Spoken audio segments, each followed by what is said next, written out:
1 Timothy 1 verse 5. Now the end of the commandment is love, out of a pure heart, a good conscience and sincere faith.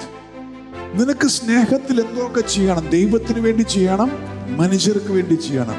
നിന്നെ govern ചെയ്യുന്നത് ഈ 3 കാര്യമാണ്.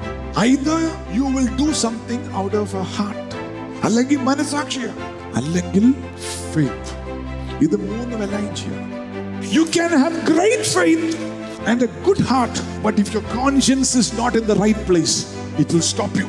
ദാവീദിനോട് ദൈവം പറഞ്ഞു, നേത്താൻ പ്രവാചകൻ വന്നിട്ട് പറയാണ്, do all that is in your heart. നിന്റെ ഹൃദയത്തിലുള്ളത് നീ ചെയ്തോളെ. ദൈവം ലൈസൻസ് തരുവാണെങ്കിൽ പിന്നെ ലിമിറ്റേഷൻ ഉണ്ടോ?